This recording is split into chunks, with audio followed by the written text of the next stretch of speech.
Hi everyone, welcome to Hue at Home. I'm Tracy Koga. This is the third Asian Heritage Symposium being held in Winnipeg's beautiful Canadian Museum for Human Rights. Today we'll be discussing ideas and also ways that we can build bridges towards healing. I'll sit down with a keynote speaker, Emilie Nicolas, Senator Vivienne Poy, and the founder of Asian Heritage Society Manitoba, Art Miki. But first, we go to the keynote speaker herself, Emilie Nicolas, who talks a lot about not only her lived experience, but also sharing with others. In Haitian culture, when we start speaking, the speaker says honor and the crowd answers respect. So I'm going to do that. Honor. Respect. Honor. Respect. Thank you. So my father's from Haiti, right? And Haiti is where Christopher Columbus first landed. And so it's, when you have a Caribbean background, understanding the intersection of specifically Black and Indigenous histories is very, very different than if you're just taking it from a Canadian perspective. Like there's a lot more people I find that are talking about that and thinking about that there and in Colombia and in Brazil, maybe than in Canada, for a whole bunch of very complex reasons. And it creates, I don't want to say frustration, but sometimes it's like, because of that, since Christopher Columbus and when New France was created, when Samuel de Champlain arrived, you started to have Black and Indigenous people also enslaved together, right, in Quebec and in Ontario. So I guess what I'm saying is that Black Indigenous history are as old as Black-white history and Indigenous white histories. They're as old, and in some ways they're as foundational. It's just that who has time to actually go deeper? And there's some places in the Americas where that's happening. In North America, I would say in Florida with the Seminole, and in New Orleans as well. There's groups where those mix have been more forefront of mind, and people have been thinking about that more. But I'm starting to see it actually more. And a lot of the time, the people who have the thought leadership on those issues are Afro-Indigenous themselves, and they're just trying to build bridges between their different identities. But it's a great honor to have keynote speaker for this year's National Asian Heritage Symposium. Emilie, well, first of all, welcome to Winnipeg. Very, very interesting speech. The times have changed so much, and it's nice to have a young person looking at the world differently. In your, I guess, big view on things, how important is a symposium like this, not only for the older generation, but for the Gen Z, the millennials, and the young ones coming up? I think, first of all, it's an honor to have even just been invited to participate in this symposium. It's my first time in Winnipeg, but I haven't been here often. And whenever I'm here, I get to learn so much from the people here. And so if I'm learning, I think a lot of other people would be learning too. If they are here, I think they are learning. And if they're not here, I think they benefit from being here. There is a lot in intergenerational dialogue that needs to be forward if we're going to meet the challenges that we're all facing as communities. I've learned a lot from people in older generations who've been doing, anti-racism work in other communities. Obviously, I'm not Asian, so in Asian communities, I've been learning a lot from them. And I think as well, if I share my experience, that's obviously not as long. There's also things that are done differently by younger generations that I think makes everyone maybe start and puzzle and think a little bit too. And I think in that dialogue, we get to not only just address the issues, but address as well, our organizational cultures and the way we've been doing things differently, and what's the worth of each generation's way of organizing. And I think there's absolutely a lot in that too. So yes, coming out, listening to elders, but also, taking that space yourself to share your own story. I think it's key to all of us growing and learning together, for sure. I'm going to switch it up now. Women, in general, across the board, making our voices heard, especially hard for women of color. And it's like, we don't need to re-preach or whatever the things that we need to do. what change needs to happen, Emilie, so we have more young women coming to the forefront and doing and partaking in events like this? I don't think it's necessarily young women that need to change. I think it's everyone around them that needs to make more space for young women. I don't know about here, but in my own work, what I've seen is young women wanting to take space, and sometimes, especially with social media and the internet nowadays, facing a lot of violence online and getting discouraged very fast in terms of, is it even worth it to speak up? And it's not up to them to, I think, develop a thicker skin. I think it's up to everyone around them to not throw so much violence at them for them just existing and having a voice. So I think everyone else needs to actually address that issue and make that issue their own, so that we create, safer spaces and just like not. And by safer, I just mean not irrationally violent spaces, so that young women are taking a more active role in our communities, and that they're not doing it at a cost that's just inhuman. Such wise words from a young woman. No, that is amazing. Thank you so much, Emilie. I know that there's a workshop ready to come in, and I think that more conversations are going to be had. Thank you so much for inspiring all of us. Thank you for having me.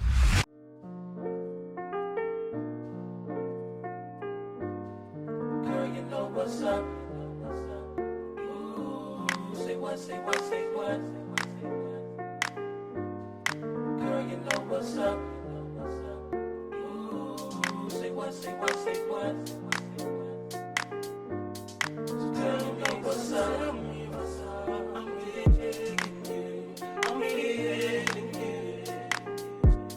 Girl, you know what's up? Say I'm begging you, and I'm wanting you. So tell me what's up? Tell me what's up?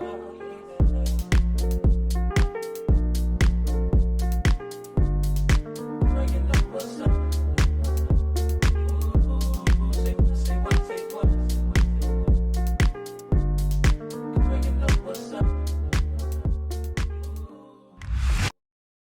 Younger members here may not know the origin of Asian Heritage Month celebration. I have been asked, why Asian Heritage Month? First of all, I'm Asian, and felt deeply how Asians in Canada have been invisible because we have been ignored. We have always been considered model minorities.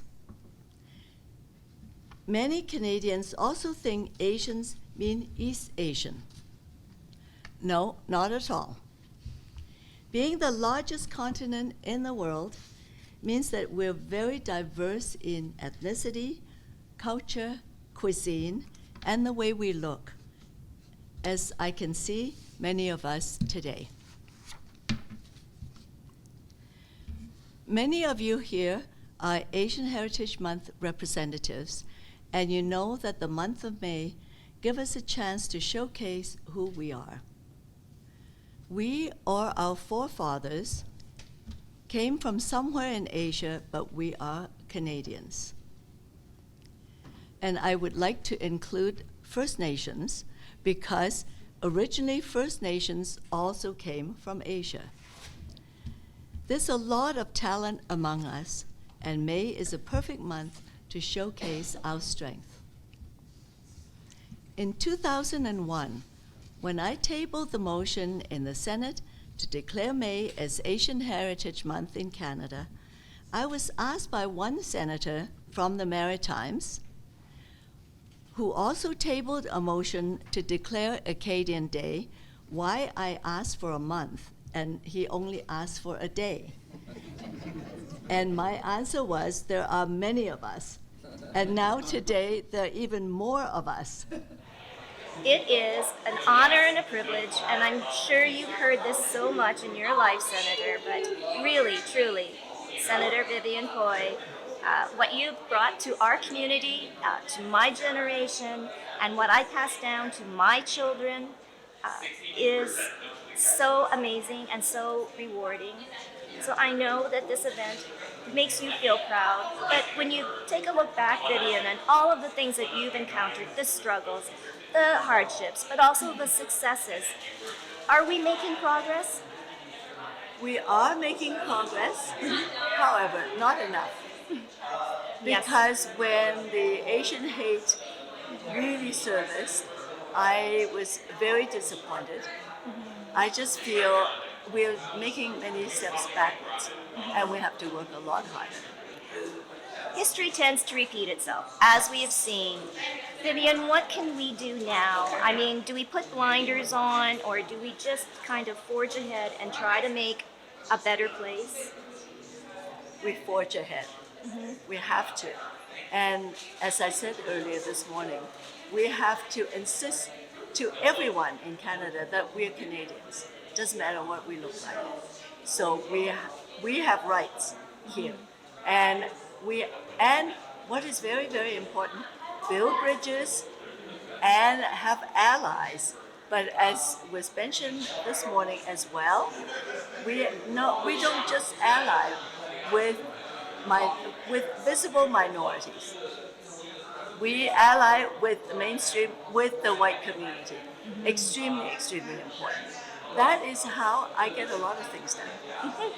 And in fact, I know that when I was working, and I worked more than 10 years on amending the national anthem, it was the same thing.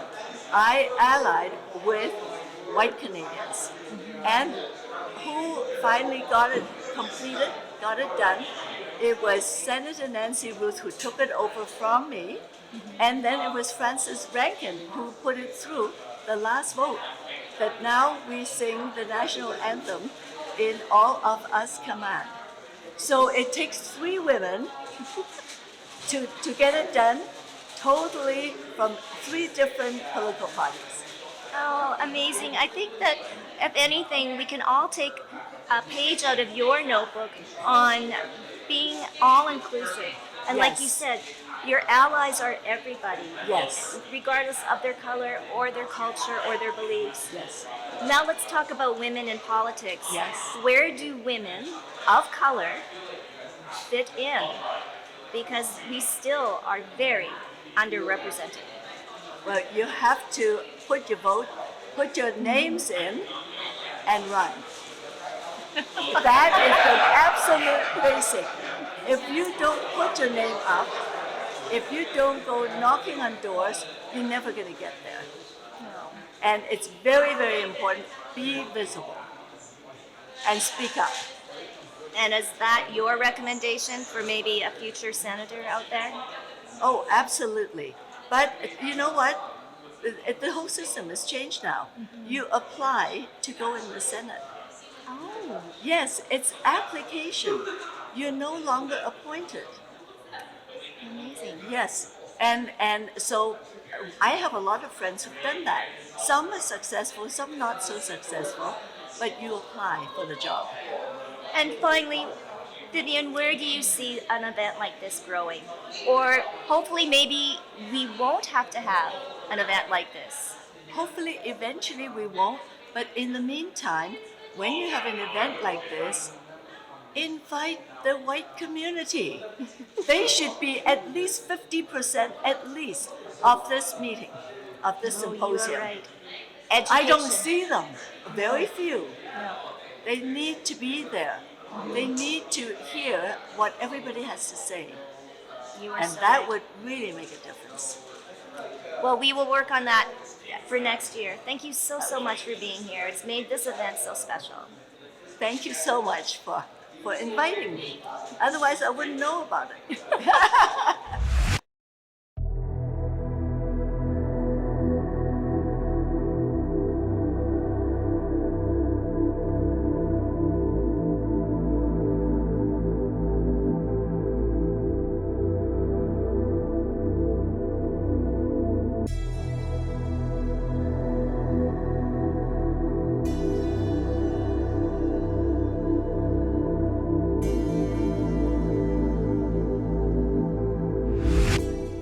I have the pleasure of introducing our keynote speaker, Emilie Nicolas, who is from Montreal and is on the board of directors for the Canadian Race Relations Foundation.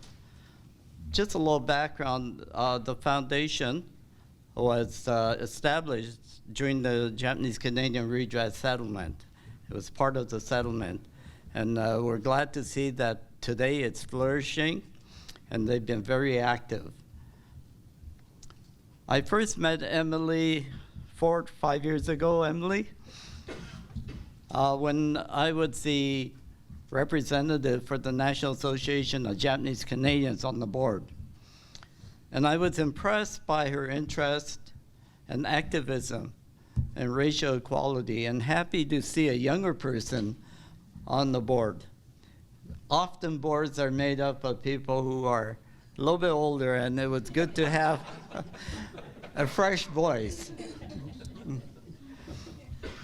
I think we need more voices like hers and insights on boards such as the Canadian Race Relations Foundation, because they're the ones who have to lead the battle to fight inequality. I watch her on Power and Politics. I'm glad to see Nagan Sinclair here, a colleague also from the program. And I'm really amazed at Emilie's wide range of knowledge, because I'm not too sure how they prepare you, but any issue that comes up, you're asked to make a comment. And I'm sure that requires a lot of research and time. And so I'm really impressed by the way you've handled everything, Emilie. Well, congratulations, Art Miki, on a successful Asian Heritage Symposium. And I guess it's a little different with people here, right? In Right, person? yes. The last time we had one was 2 years ago, and it was digital, or it had to be online. Online, Yeah, yes. it's not the same. No. You can't really dialogue that much, and No. the face-to-face isn't there. So it's been so great. Let's talk about the keynote speaker, Emilie Nicolas. You do have a relationship with her. What do you hope that she brings to this symposium? Well, I wanted someone young to bring that perspective, and I think she did an excellent job, because she's looking at it through a different lens. And so in the sense it created a lot of discussion on the part of people. Yes, Yeah. definitely. And then we have Senator Vivienne Poy, and she was instrumental in creating the month of May as Asian Heritage Month. And for her to be here must be very important. Well, it is. And actually, Vivienne came, I think, in our second year, 20 years ago, and she's come back several times Yes. to be part of it. And, she's very supportive. Yes. And actually, her son, Ashley Poy, used to be on our committee here in Winnipeg. So that's why she initially came, but she's been coming back after Ashley left. So such a small world, but really, Art, I wanted to take this time to personally thank you, because you have been I'm going to say it, the poster boy for Japanese Wow. Canadians across the board. Your work with the redress for the Japanese, your work here in Manitoba founding this Asian Heritage Society. Right. When you look back at all of your work, Art, I shouldn't say how does it make you feel, but does that give you hope? It does. I know that one of the things is very difficult to do in, I think, any community, and I think Emilie alluded on, there are differences within communities, and trying to bring them together could be a task. So bringing other Asian communities together is even a bigger task. But there was a common goal, which was Asian Heritage Month, and so initially I contacted the leaders of all the organizations. I said, come to a meeting. Asian Heritage Month is being declared. How can we take part? And so most of the groups bought in, and they sent a representative, and that's how it began. But we took a different tactic. We had the group made up of different from different Asian communities actually plan the program.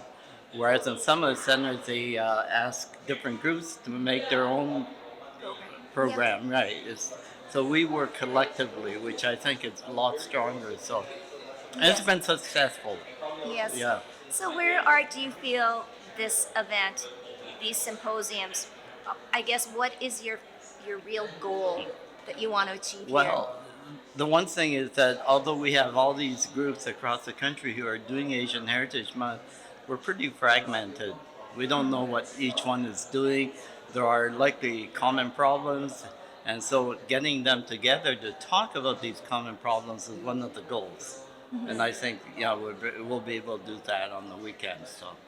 Oh my goodness, I don't know where you get the time to do everything that you do, Art, but we thank you and we hope that we can just educate others. Even if you're not here at this symposium, hearing some of the speakers and interviews hopefully sheds a light on the whole Asian community as a whole. Yeah, So, I think it's so important, and the work that you're doing too, to publicize this is great. So, thank you. Oh, and he always looks good on camera. Oh, Okay. thank you, Art. Okay, take care. You mentioned about reconnecting because I am reconnecting with my culture myself. My grandpa was actually a day residential school survivor. So I currently do not have a spirit name. I don't know what clan I am from, but I am still trying to figure it out. And for me, I am a creative communications student in University of Winnipeg's joint program with Red River College Polytech. And I'm minoring in East Asian language and culture.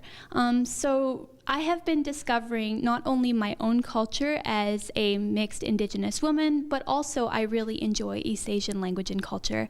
I'm taking advanced Japanese. I know some Korean and I know a little bit of Chinese, but I'd say Chinese is probably my worst one. But I really enjoy culture and representation in media, and that is partially what I want to do when I graduate high school, whether it be, say, with APTN for Indigenous representation, or just any type of media.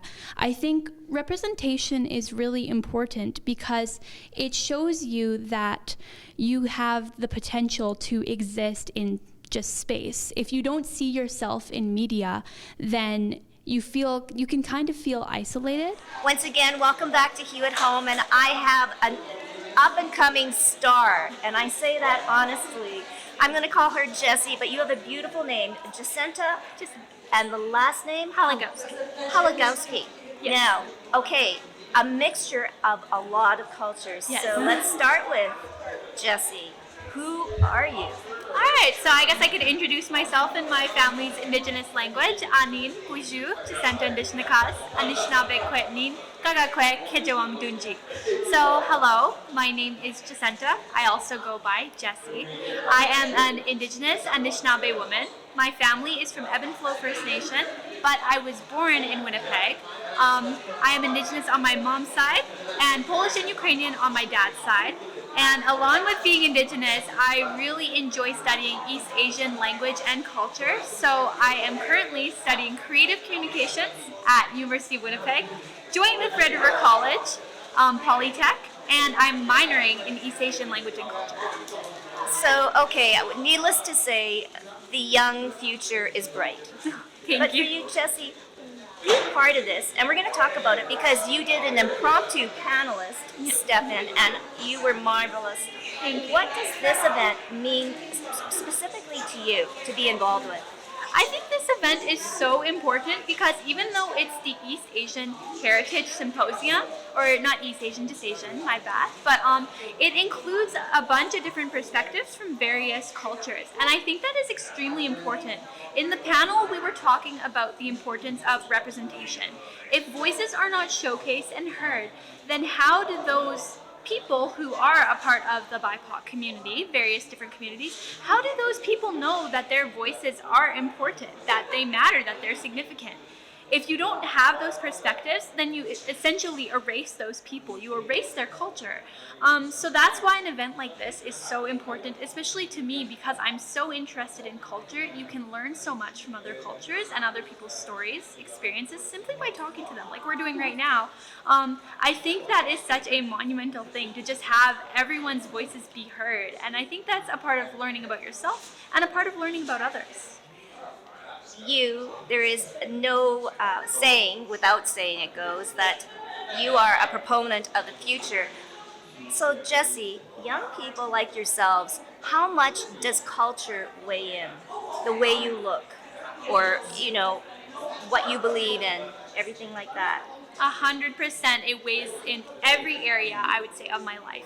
In fashion and makeup, what media I take in and watch, whether it be fiction or nonfiction, watching of the news, the friends I hang out with, what we talk about.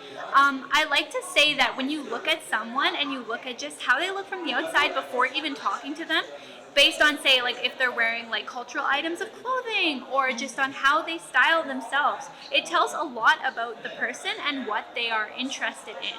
And I think, especially with kids who are, or youth who are mixed or interested in a bunch of cultures, if we share different aspects of culture and we all, I guess, partake in exploring different cultures, then that kind of spills into other aspects of life, and we just get to share all these wonderful aspects of life connected with culture. So I think it's really important in every area. Okay, words of wisdom. Words of wisdom. And yes, people, we should be listening to people like Jesse. Thank you. Words of wisdom for everybody out there. I think my words of wisdom is just be open-minded to trying new things. There are so many people who like to stay in their comfort zone, not try different food, not try going different places, looking into other cultures, and I understand it's very comfortable to stay in your comfort zone. That's why it's called a comfort zone, because you get to have those things that comfort you and soothe you that you're familiar with. However, it may be a little scary to step out of this comfort zone, but in the end, you might find some things that you like. You might end up meeting amazing people, trying different foods, learning about different cultures, and although it's scary to take the leap, once you do that, you just gain so much knowledge and warmth from others because everyone wants to share their story. So by doing that, I think that is my words of wisdom, is just to try new things and to step out of your comfort zone and get to know about others, because then you'll learn more about yourself by how you interact with others in that sense. Thank you. Thank you so much, Jesse. Yes, and we will continue here at the Canadian Museum for Human Rights. I want to give a very special thank you to all of our guests on today's show, and we'll see you next time on Hue at Home.